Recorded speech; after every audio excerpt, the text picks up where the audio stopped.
الحمد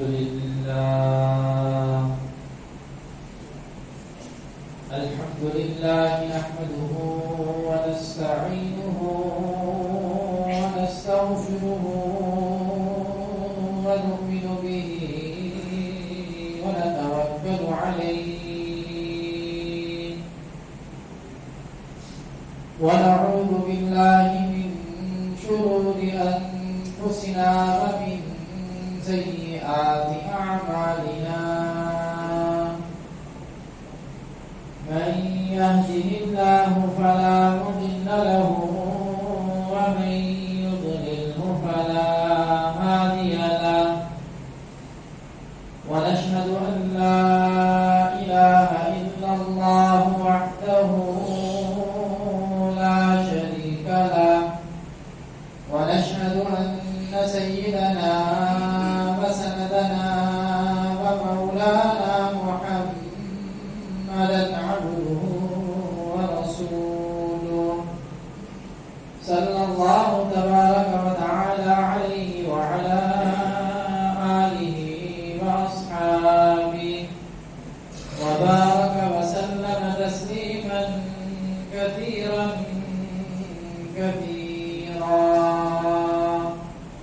أما بعد فأعوذ بالله من الشيطان الرجيم بسم الله الرحمن الرحيم يا أيها الذين آمنوا قوا أنفسكم وأهليكم نارا وقودها الناس والحجارة عليها ملائكة غلاظ شداد لا يعصون الله ما أمرهم ويفعلون ما يؤمرون آمنت بالله صدق الله مولانا العظيم وبلغنا رسوله النبي الكريم ونحن على ذلك لمن الشاهدين والشاكرين والحمد لله رب العالمين.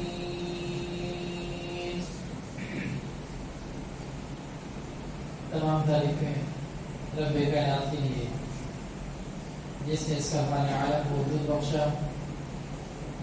درود و سلام جناب نبی کریم صلی اللہ علیہ وسلم پر جنہوں نے اس دنیا میں آ کر حق کا بول بالا کیا. سامعین محترم، گفتگو یہ چل رہی تھی کہ انسان کا اپنا عمل بخشش کے لیے کافی نہیں ہے.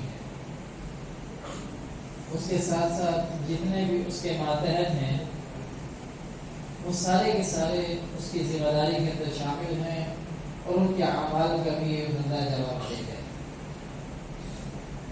ایک استاد ہے،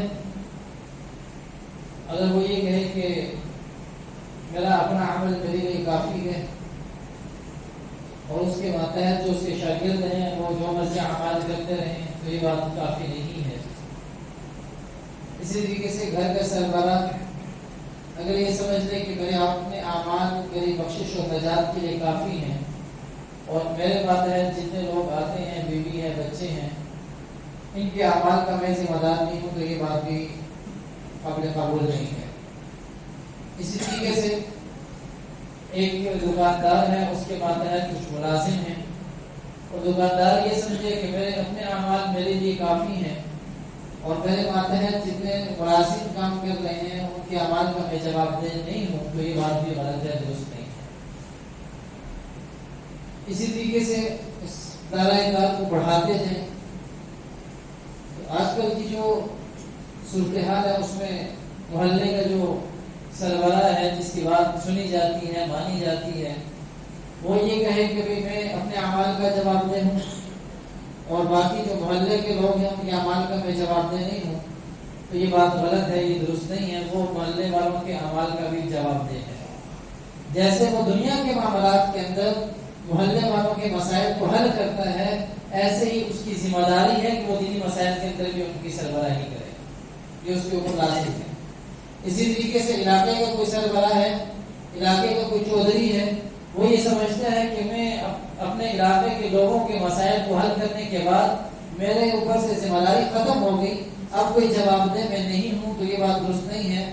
اس کے ذمے جہاں پر دنیا کے مسائل کی ذمہ داری ہے، وہاں پر اس کے ذمے دینی مسائل کی بھی ذمہ داری ہے کہ اس کے مسائل جتنے لوگ ہیں، جو لوگ اس کی بات کو سنتے ہیں، اس کی بات کو اہمیت دیتے ہیں، وہ ان کو کتنا دین کی طرف بلا رہا ہے، دین کی طرف ان کو کتنی دے رہی ہے، اس کی ذمہ داری ہے۔ اسی طریقے سے علاقے کا کوئی چیئرمین ہے، ناظم ہے، نائب ناظم ہے، جو بھی ہے، ان کی ذمہ داری جہاں پر لوگوں کے دنیاوی مسائل کو حل کرنے کی ہے، وہاں پر اس سے پہلی ترجیح کے لیے یہ ہے کہ لوگوں کے دینی مسائل کو حل کرے، لوگوں کو دین کی طرف لے کر آئے۔ اسی طریقے سے اوپر چلتے جائیں تو جو ملک کا سربراہ ہے، اس کی بھی یہ ذمہ داری ہے، یہ سارے کے سارے اس کی رعایا ہے۔ اللہ رب العزت اس سے اس کی رعایا کے بارے میں پوچھیں گے کہ بتاؤ ان کے دینی اعمال کے حوالے سے کیا کیا۔ علاقے کا جو سربراہ ہے، اس کی ذمہ داری علاقے کی ہے، اللہ رب العزت اس سے علاقے کے حوالے سے پوچھیں گے۔ جو محلے کے وہ محلے کا جواب دے ہے، جو شہر کے وہ شہر کا جواب دے ہے، جو صوبے کا ہے وہ صوبے کا جواب دے، جو پورے ملک ہے وہ پورے ملک کا جواب دے۔ ہر بندے سے اس کے ماتحت کے بارے میں پوچھا جائے گا، بتاؤ کیا کیا۔ اور ہمارے یہاں عموماً دکانداروں میں یہ معاملات بہت سارے شکایات سامنے آتی ہیں۔ ایک صاحب کچھ عرصہ پہلے کی بات ہے، انہوں نے مجھے بلایا، مجھ سے بات چل میں جمعے کا دن تھا، جمعے کی نماز پڑھ گیا، میں نے کہا بتائیں کیا بات ہے۔ وہ کہتے ہیں جی میں جو میرا دکان کا میرا مالک ہے، اس سے اگر آپ گزارش کریں کہ جمعے کی نماز کے لیے چھٹی نہیں دیتے۔ کیا ضرورت ہے بھائی؟ میں نے اس سے بات کی، وہ کہتے ہیں جس کو نماز آتی ہے، میں نے کہا آپ سے بتا رہے نماز نہیں آتی۔ آپ کے ذمہ یہ نہیں اس کو نماز آتی ہے کہ نہیں آتی، آپ کے ذمہ یہ ہے کہ جمعے کی نماز کے وقت اس کو جمعے کے لیے بھیجو۔ اب تو بڑی سہولت ہو گئی ہے، ایک مسجد میں 15 منٹ پہلے نماز ہو رہی ہے، ایک میں 15 منٹ بعد ہو رہی ہے، بعض اوقات آدھے گھنٹے کا بھی فرق پڑ جاتا ہے۔ ہر ذمہ دار کی یہ ذمہ داری ہے، نماز آتی ہے نہیں آتی، وہ نماز پڑھتا ہے نہیں پڑھتا، اس کا درد سر ہے۔ میرے ذمہ یہ ہے کہ اس کو نماز کے وقت میں چھٹی دو۔ بھئی یہ 15 منٹ تمہاری نماز کے ہیں، یہ نماز کے وقت میں چھٹی ہے، نماز پڑھنی ہے نہیں پڑھنی، اس کا درد سر ہے۔ کل اگر کوئی کہہ ہی دے، اس نے اجازت نہیں، میں نہیں پوچھا، وہ کہہ دے کہ میں مالک کے ڈر سے میں نے نہیں پوچھا، مجھے پتا تھا اس کا مزاج سمجھے وہ نہیں چھٹی دے گا، تو کم از کم حجت تمام ہو جائے گی۔ جب آپ خود اسے کہیں گے بھائی یہ 15 منٹ تمہاری نماز کے ہیں، یہ 10 منٹ تمہاری نماز کے ہیں، جا کے نماز پڑھ گیا ہو۔ اب اس کو نماز آتی ہے نہیں آتی، وضو آتا ہے نہیں آتا، اسے نماز پڑھنی ہے نہیں پڑھنی، کم از کم ہم بڑے ذمہ ہو گئے، ہمارے ذمہ سے یہ چیز اتر گئی، کیونکہ ہم نے تو چھٹی دی تھی، ہم نے تو بھیجا تھا۔ اور اگر اس کو نماز نہیں آتی تو سکھانے کی ذمہ داری بھی اسی کی ہے جس کو اس کو اپنے پاس ملازم رکھا ہے۔ وہ اگر اس کی دنیاوی ضروریات پوری کر رہا ہے تو دینی ضرورت پوری کیوں نہیں کر رہا، اس کے لیے کیوں تیار نہیں ہو رہا؟ ظاہر بات ہے اپنا فائدہ تو وہ حاصل کر رہا ہے، اسے بھی کچھ نہ کچھ فائدہ پہنچا رہا ہے۔ کیا اتنا خود غرض ہو گیا کہ اپنے فائدے کے لیے اس کو بالکل دبا کے رکھا ہوا ہے، اور اس کی جو دینی ضرورت ہے اس میں اس کا معاون اور مددگار ثابت نہیں ہو رہا؟ اگر اس کو نماز نہیں آتی، اس کو آدھا گھنٹہ کسی کی ذمہ داری لگا، بھائی آپ نے آدھا گھنٹہ اس کو نماز سکھانی ہے، آپ نے 15 منٹ اس کو نماز سکھانی ہے، آپ روزانہ کی 15 منٹ بھی اگر اس کی کسی کی ذمہ داری لگا دیں اس کو نماز سکھائے تو 1 مہینے کے اندر پوری نماز سیکھ جائے گا، وہ ساری زندگی نماز پڑھے گا، اس کے اپنے اعمال بھی ٹھیک ہوں گے، آپ کو اس کا اجر بھی ملے گا۔ یہ 15 منٹ آپ کا نقصان نہیں جائے گا، اس 15 منٹ کا اللہ کے ہاں آپ کو اجر ملے گا، اور ہو سکتا ہے کہ یہی آپ کا عمل اللہ کی نظر میں اتنا قابل قبول اور اتنا قابل قدر ہو جائے کہ اللہ اسی پر آپ کی کوشش کرتا ہے۔ یہ جو پوری زندگی ہم اعمال کرتے ہیں، ہمیں تو نہیں پتا کون سا عمل قابل قبول ہے۔ حدیث کے اندر بہت سارا ہے، اللہ نے فلاں بندے کو اس عمل کی وجہ سے بخش دیا، اللہ نے فلاں بندے کو اس کے اس عمل کی وجہ سے بخش دیا۔ آج ہم جو پوری محنت اور کوشش کر رہے ہیں وہ صرف اسی لیے کر رہے ہیں، کیا پتا اللہ کو میرا کون سا عمل قابل قبول ہو جائے، کس عمل کے اوپر اللہ کو اتنا پیار آ جائے کہ اللہ بخشش کا فیصلہ فرما دے۔ اس لیے ذمہ داری ہے، جہاں گھر کے فرد کی ذمہ داری ہے وہ اپنے ماتحتوں کو دین کی تعلیم دے اور دین کی اہمیت ان کے دلوں کے اندر اجاگر کرے، اور نماز اور روزہ ان کے اعمال کی نگرانی کرے۔ اسی طریقے سے ہر جو دکاندار ہے اس کے ماتحت جتنے ملازم ہیں 10 ہیں 15 20 ہیں 2 4 ہیں جتنے بھی ہیں ایک بھی ہے اس کی ذمہ داری ہے. اس کے بارے میں اللہ اس سے پوچھے گا. تم نے اس کی دینی مجبوری کو سمجھتے ہو اس کے اپنے پاس ملازمت پہ رکھا, اس کی دینی دنیاوی مجبوری کو سمجھتے ہوئے اپنے پاس ملازمت پہ رکھا اسے تم نے, بتاؤ اس کی دینی فکر تم نے کی نہیں.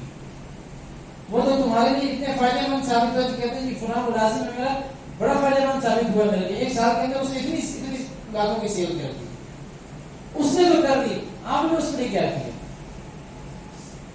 آپ نے اس کو مہینے کا 50,000 لاکھ روپے تنخواہ دے کے فارغ کر دیا, احسان اتار دیے, یہ احسان کر دی. اصل چیز یہ تھی کہ آپ نے اس کی دینی فکر کی تھی. تو اس لیے ہر ایک بات کے بارے میں پوچھا جائے, اور بالخصوص والدین کے حوالے سے. اللہ نے اولاد بہت بڑی نعمت دی ہے, جتنی بڑی نعمت ہوتی ہے اتنی زیادہ اس کی قدر کرنی چاہیے, اتنی زیادہ اس کی پوچھ ہوگی. ہاں جی, ہم نے آپ کو یہ نعمت دی تھی, بتاؤ کیا کیا اس کا. جن کی اولاد نہیں ہے ان سے پوچھے, وہ ان کی راتوں کی نیند حرام ہوئی ہوتی ہے, گھر کے اندر دولت ہے, راحت کا سارا سامان موجود ہے, اولاد نہیں ہے تو زندگی بے چین گزر رہی ہے, پاگلوں کی طرح ادھر پھر رہے ہیں ادھر پھر رہے ہیں, رود ہو رہے ہیں, سمجھ نہیں آ رہی زندگی کیسے گزارے.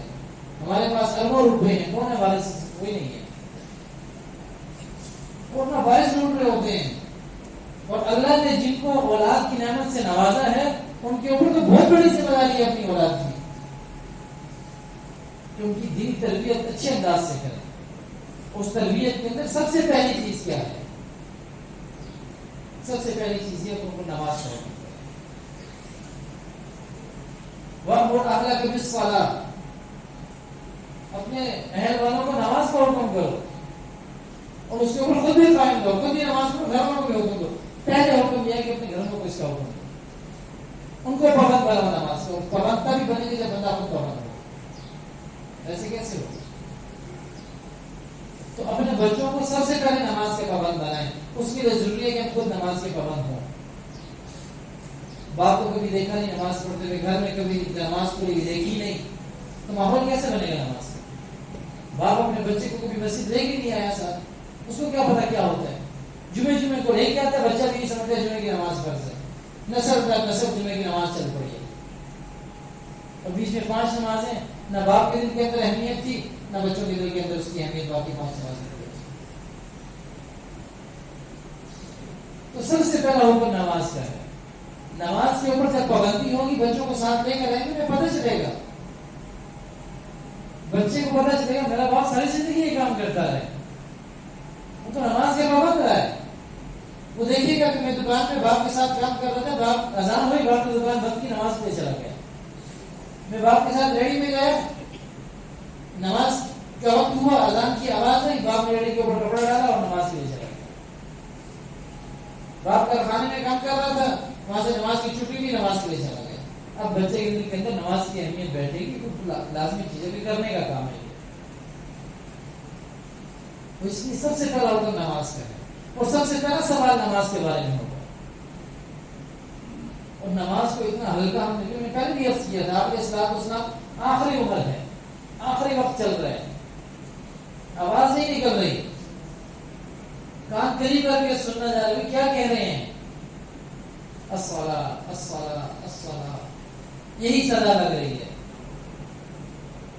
پہلا حکم بھی نماز کا, آپ علیہ السلام کی زبان مبارک سے نکلنے والے آخری کلمات بھی نماز کے حوالے سے. بہت بڑا عمل ہے. اللہ رب العزت نے اپنے پاس بلا کے اس کو دیا. ایک دن میں کسی کے پاس بھیج دوں, یہ فلاں کو دے دینا, یہ اس کے لیے اس کا تحفہ ہے. ایک تو یہ ہوتا ہے, تحفہ کو بھی پہنچ جاتا ہے. لیکن ایک یہ ہوتا ہے کہ پورے اہتمام کے ساتھ, پورے پروٹوکول کے ساتھ بلایا جائے, مکمل اعزاز و اکرام کیا جائے, اور اس کے بعد تحفہ دیتے ہیں. ہم نے یہ تحفے کے لیے آپ کو بلایا تھا, ہم آپ کو دینا چاہ رہے ہیں. اس کی اہمیت بہت زیادہ بڑھ جاتی ہے. آپ علیہ السلام 2 بندوں کے سہارے پہ مسجد جا رہے ہیں, بے ہوش ہو جاتے ہیں, آنکھ کھلتی ہے, ہاں جی نماز کا کیا ہوا؟ بیوی صحابہ تو آپ کے انتظار میں, آپ کے انتظار ہو رہے ہیں, نماز کے لیے ہمت کرتے ہیں, اٹھتے ہیں, پھر بے ہوش ہو, پھر ہوش آتا ہے نماز کا کیا ہوا. کوئی اور بات نہیں چل رہی, نماز کا کیا ہوا. اور آج اسی نماز کو بھلا کے بیٹھ گئے. تو اللہ کے لیے 5 وقت کی نماز کی پابندی کریں, اپنے بچوں کو پابندی کریں. گھر میں آ کے بعد میں پوچھیں ہاں بیٹا ٹیوشن گئے تھے کہ نہیں گئے تھے, ہاں بچے گھر کا کام کیا کہ نہیں کیا, اسکول گئے تھے کہ نہیں گئے تھے, پڑھائی کیسی نہیں کیا ہوا. سب سے پہلے پوچھیں ہاں بچے نماز پڑھی تھی نہیں پڑھی تھی. پہلے نماز کا پوچھیں, پہلے نماز کا سوال ہوگا. حدیث مبارکہ کے اندر آتا ہے, علماء فرماتے ہیں ایک نماز چھوڑنے سے, اگر ایک نماز چھوڑ دی تو انسان جہنم کی آگ میں اگلی نماز تک جلتا رہے گا.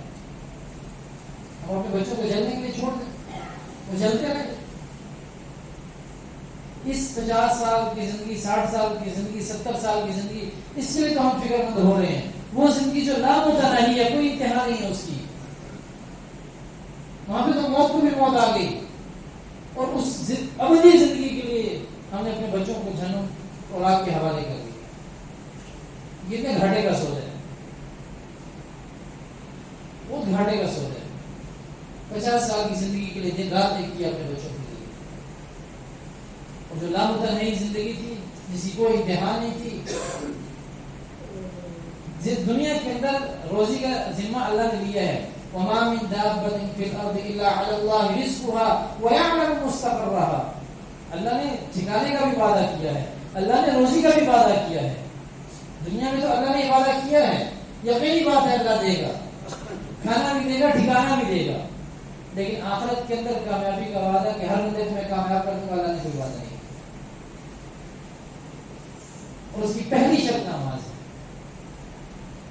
نماز سیکھنے کا بھائی اللہ کی رحمت سے امید ہے باقی اعمال بھی اچھے نکلیں گے. نماز سیکھنا نکلی تو بہت سرابی کی بات ہے. تو سب سے پہلی چیز جو اپنی اولاد کو سکھانے والی ہے وہ نماز ہے. بچے نماز پڑھو, کھانا بعد میں, نماز پہلے, سونا بعد میں, نماز پہلے. بچے کو کیسے جگائیں گے؟ چھوٹا بچہ ہے, نیند خراب ہوتی ہے, چھوڑ دو پھر جہنم میں جلنے کے لیے, اس کو چھوڑ دو آگ کے اندر. اس کو آپ نے صلاۃ والسلام کی بات جھوٹی نہیں ہو سکتی, 100% سچی بات ہے. جب بچہ نماز کے وقت میں سو رہا تو آپ یقین کر لیں کہ جہنم کی آگ میں جائے.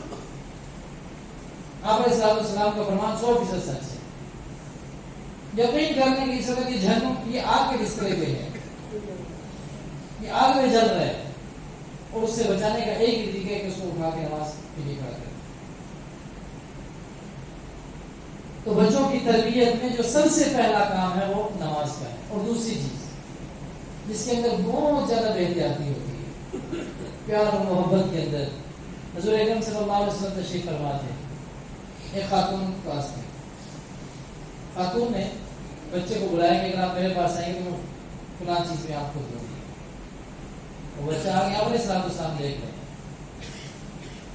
اور خاتون سے فرمایا کہ کیا تم نے کچھ دینا تھا اس کو, جو تم اس کو بلا رہی تھی چیز کا بہانہ دے کر. خاتون نے کہا کہ میرے پاس کھجور تھی اور کھجور اس کو دینا چاہتے. فرمایا کہ اگر یہ کھجور تمہارے پاس نہ ہوتی یا یہ دینے کی نیت تمہاری نہ ہوتی تو تم بہت بڑے گناہ کے اندر مبتلا ہو جاتی, ایک عظیم گناہ کے اندر مبتلا ہو جاتی. یہ بچوں کی تربیت کے اندر کہ ان کو سچ سکھایا جائے. بیٹا سچ بولو. آج پورا معاشرہ جھوٹ کی بدبو سے حد تک بدبودار ہو چکے ہیں. چھوٹی چھوٹی باتیں جھوٹ بول دیتے ہیں, اور یہ بچوں کو سکھایا جاتا ہے. اب اگر میں اسی طریقے سے کر کے کسی بچے کو بلاؤں اور اس کو کچھ بھی نہ دوں, بچے کے دل کے اندر ایک جھوٹ کا ڈائیا پیدا ہو جائے گا کہ میں اس کا دھوکہ دے سکتا ہوں کسی کو, اس طریقے سے کسی کے ساتھ جھوٹ بول سکتا ہوں. اور جھوٹ کی حد یہاں تک پہنچی, اتنا ہلکا اس کو لے لیا کہ اللہ کی قسمیں کھا کر جھوٹ بولا جاتا ہے.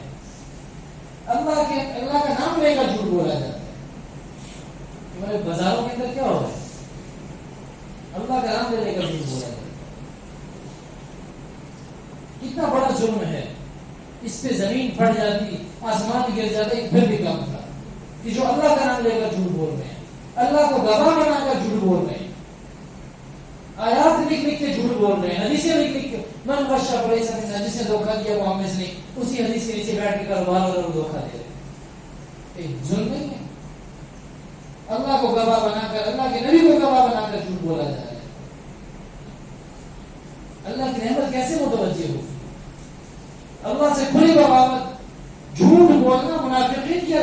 سے ہے. اذا حدث كذب، جہاں منافقین کے علامات کو بیان کیا گیا، مختلف حدیث کے اندر بیان کیا، لیکن یہ مشترکہ ہے کہ جب بات کرتے ہیں تو جھوٹ بولتے ہیں. یہ منافق کی علامات ہے، علامت ہے منافق کی. 50 روپے کی چیز 150 روپے میں بیچتے، ہمیں تو اس میں کچھ بچتا ہی نہیں بھائی، جتنے کی لا رہے اتنے کی بیچ رہے ہیں. کیا ظلم ہے؟ کیوں ماحول معاشرے کو بدبودار کر رہے ہیں؟ اور یہ ایک بندے کا گناہ کتنے گھروں میں جاتا ہے. علماء فرماتے ہیں جیسے ایک بے نمازی کی نحوست 40 گھروں تک جاتی ہے، ایسے کیا اس گناہ کی نحوست دائیں بائیں نہیں جاتی؟ اس گناہ کی نحوست کی دائیں بائیں جاتی ہے. تو سب سے پہلی چیز کہ ہم جب اپنے بچوں کی تربیت کریں، اس میں بہت بنیادی جو چیز ہے وہ نماز ہے. نماز کے اوپر دیکھ رہے ہیں اپنے بچوں کو، ورنہ یہ نحوست ہمارے گھر کے اندر بھی ہے، اور اس نحوست یہ جو پھیل رہی ہے اس کی ذمہ داری بھی ہمارے اوپر ہے. ہمارے گھر کے اندر جادو ہو گیا جی، اثرات ہو گئے جی، کسی نے تعویذ کر دیے جی، کسی نے کچھ نہیں کیا، یہ تعویذ میں خود کر رہا ہوں، یہ نحوست میں خود اپنے گھر کے اندر سے پھیلا رہا ہوں. اللہ کی برکت آئے گی کیسے؟ ایک بندے ایک بے نمازی کی نحوست 40 دنوں تک. گھر کے اندر 5 افراد ہیں، 5 کے 5 بے نمازی. کتنا بڑا نحوست اس گھر کے اندر. 10 افراد ہیں، 10 کے 10 بے نمازی. اب یہ جادو کسی نے تو نہیں کیا. اتنی نحوست کو میں خود اپنے گھر کے اندر لے کر آیا، اور ذمہ داری دوسروں کے. سارے لوگ فارغ بیٹھے ہیں دوسروں کے اوپر جادو کرتے پھریں گے. جس سے پوچھو جی جادو ہو گیا، جس سے پوچھو جی جادو. کوئی جادو نہیں ہوا، کوئی اثرات نہیں ہے. یہ جادو میں نے خود اپنے اوپر کیا، یہ اثرات میں نے اپنے لائے ہوئے ہیں اپنے گھر کے اندر. قرآن کی تلاوت گھر کے اندر نہیں ہو رہی، نماز گھر کے اندر نہیں ہو رہی، ذکر اذکار گھر کے اندر نہیں ہو رہا، دین کی باتیں گھر کے اندر نہیں ہو رہی، تو نحوست تو گھر کے اندر آنی ہے. پھر کون آئے گا؟ بے نمازی کے گھر کے اندر اللہ کی رحمت کبھی نہیں آتی. اللہ کے نبی نے کبھی بے نمازی کے ہاتھ کا پانی نہیں پیا، کبھی بے نمازی کے ہاتھ کا کھایا نہیں. اللہ کے نبی علماء سے پوچھتے ہیں ساری زندگی میں کبھی اللہ نے بے نمازی کے ہاتھ کا پانی پیا ہو، کھانا کھایا ہو. رحمتیں برکتیں ویسے تو نہیں آتی، اس کے لیے کچھ کرنا پڑتا ہے، کچھ قربانی دینی پڑتی ہے. کاروبار نہیں چل رہا، کیسے چلے گا؟ نماز کے وقت میں تو میں دکان کھول کے بیٹھا ہوا تھا، نماز کے وقت میں تو میں ریڑھی لگا کے کھڑا ہوا تھا. آپ بتائیں نماز کے وقت میں کتنے لوگ نماز پڑھ جاتے ہیں؟ میں خود بھی دیکھتا ہوں، میں بھی باہر ہی ہوتا ہوں، آپ بھی باہر ہوتے ہیں. مل جل کے اس سارے ماحول کو مل جل کے ٹھیک کرنا ہے. نماز کے وقت تو میں باہر گھوم رہا ہوں، آپ مجھے کہ آئیں کی چلتے ہیں نماز کے وقت. سب نماز کے وقت ہوتے ہیں، یہاں پہ اتنے بجے نماز ہے، میں جا رہا ہوں. بڑے پیار سے ایک دوسرے کو سمجھائیں کہ میں بھی جا رہا ہوں نماز کے لیے، اتنے بجے نماز ہے، تھوڑا سا وقت رہ گیا، مولوی صاحب آئیں نماز پڑھ لیتے ہیں. مجھے آپ نظر آ جائیں، میں آپ کو جواب دے دوں بھائی اتنا ٹائم رہ گیا، آج نماز پڑھنے جا رہے ہیں، میں بھی جا رہا ہوں، آپ بھی آ رہے ہیں. تو اس نحوست کو، یہ جو نماز کی نحوست پھیلی ہے نماز نہ پڑھنے کی، نماز نہ پڑھنے کی وجہ سے جو نحوست پھیلی ہے، اس کو ہم نے مل جل کے ختم کرنا ہے. باقی گندگی بعد کی بات ہے، یہ گندگی سب سے پہلے صاف کرنے والی ہے. اور پھر دوسری چیز جو بہت بڑی ہے وہ جھوٹ ہے. ھذا من فضل ربی، اور نیچے کاروبار حرام کا. ھذا من فضل، اللہ کا فضل. کتنا بڑا ظلم ہے. اس حرام کے کاروبار کو اللہ کا فضل بتایا جا رہا ہے. کیوں ہم اتنے بڑے ظالم ہو گئے کہ اللہ کے مقابلے میں آ گئے، اللہ کو جھوٹا گواہ بنا رہے ہیں، اللہ کے نبی کو جھوٹا گواہ بنا رہے ہیں. کیوں اتنا بڑا ظلم کر رہے ہیں اپنے ساتھ؟ کہ اللہ کو کیا جواب دیں گے؟ دوسروں کو دھوکہ دینے کے لیے ہمیں قرآن ملا تھا، دوسروں کو دھوکہ دینے کے لیے ہمیں حدیث ملی تھی. بہت ظلم ہے، بہت بڑا ظلم ہے جھوٹ بول. کم از کم یہ 2 چیزیں اپنے بچوں کو سکھائیں. ایک نماز ہو گئی، دوسرا سچ بولنا ہو گیا. اسی وجہ سے انشاءاللہ مزید